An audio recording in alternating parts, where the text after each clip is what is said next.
Everyone, today I want to talk to you about the last pieces in the Magnetic Nude collection.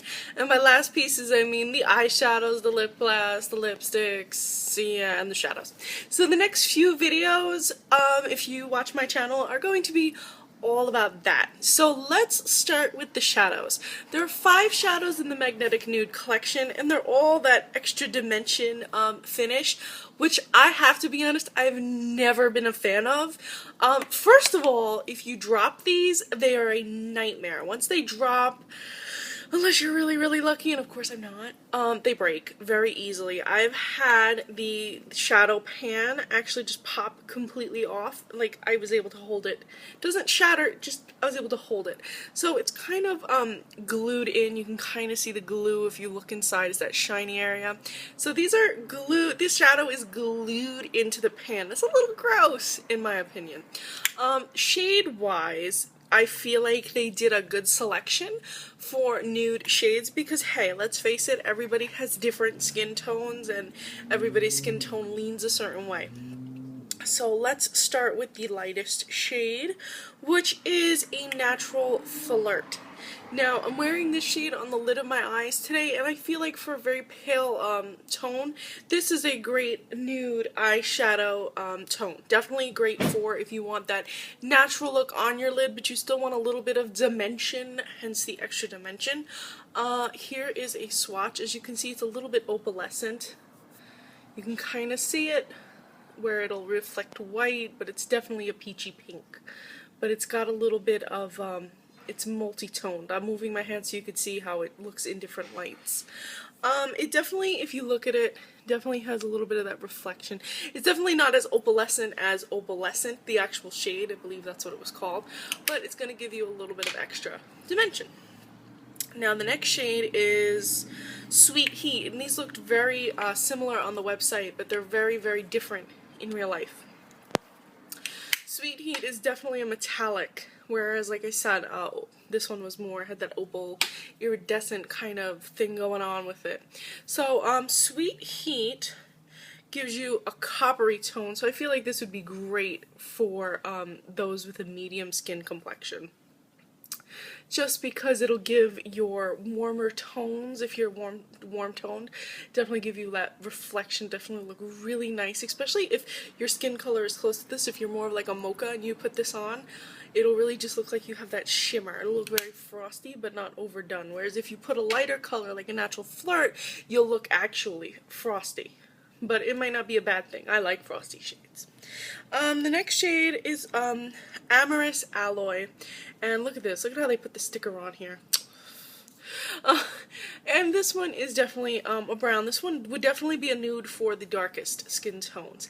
And if you're lighter, you can use this as a crease shade, an outer V shade. That's what I did with it.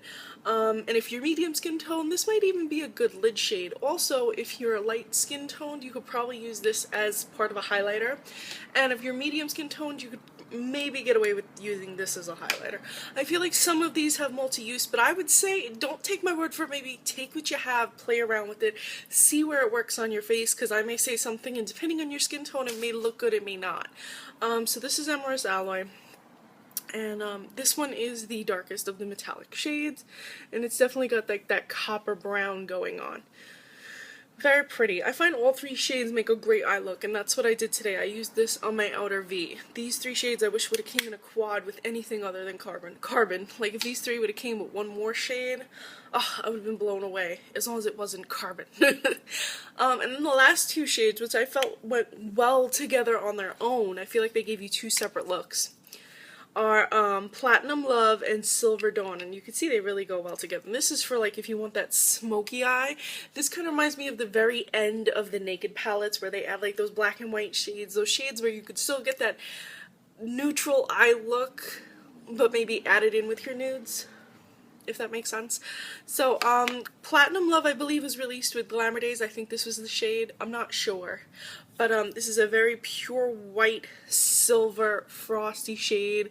So depending on your skin tone, this may look super frosty, super metallic because it's a clean white pure silver, or it may just look really bright. So I would say maybe use this in the corner of your eye, maybe even a lid color if you're blending it out with a black, or even if you're blending it out with Silver Dawn. Now Silver Dawn's a little bit of a lie because it's not really silvery, it's more gray. And it definitely leans a little bit green, especially when you photograph it. But it definitely would be good for that smoky eye, and it could leans also brown. So I feel like with, actually, you know what, honestly, in my opinion, I feel like this collection didn't really need Platinum Love because I feel like it's just like the odd one out. I love it anyway, but when you look at it this way, if I cover Platinum Love, you see you've got your darkest brown, you've got your coppery shades, your like rose gold copper, and then you got this, and then you got like Platinum Love. I felt like it was like the odd one out, my personal opinion. But overall, I personally found these easier to work with than Extra Dimension eyeshadows that I've tried in the past. Did anyone else feel that way? Because in the past I've always considered the Extra Dimension eyeshadows to kind of be somewhat of a nightmare, and this time they weren't a nightmare at all. So I don't know if they reformulated it or I just kind of like got the knack of applying them. I tried a few things, honestly. Also they were a little bit powdery. Do not use a dense brush. Use a flat brush, pat it on if it's too powdery for you, though I really didn't have to. I was able to sweep it across. Keep it very dense, like I said. Any fluffy brush is going to give you lots of fallout. I didn't have much fallout with these. My look today, now I'm a primer lover, I'm a primer addict. I will always apply shadow over primer. But with these, I didn't need it. I did this eye look today, and I did not have to wear any primer to apply this. I did spritz my brush with a little bit of Fix Plus to apply Natural Flirt to the lid of my eye, but the brushes, my crease brush and the brush I used to do my outer V, were not wet with Fix Plus. My eyelid was not primed, and I got perfect color pigmentation, easy blendability, minimal fallout. Like, I didn't even have to brush my cheeks afterwards. So overall, I don't know what they did or what I did, but these definitely impressed me. So if you are a neutral fan, or you just like shades that have that metallic finish, you like maybe a frosty shade, you want something that may or may not be multi-use, definitely maybe mix it with some use it as a highlighter, mix it with your blush, mix it with your highlight, mix it with your contour. I feel like you can do a lot with these because they lean more neutral. So I don't know, that's just how I feel. Did you pick these up? If so, what were your experiences with them? Which shades did you feel maybe performed better than others? Which ones did you like more than others? Did you feel like these performed better than the ones they had released in the past? Are you upset that they're smaller than the larger size ones that they had released early last year or the middle of last year? Let me know your opinions and your thoughts, and I look forward to lots of comments. I'm going to be including picture swatches and detailed information about this look will be on my Instagram. So thank you so much for watching, and please follow me on Instagram. I'm Recycled Stardust.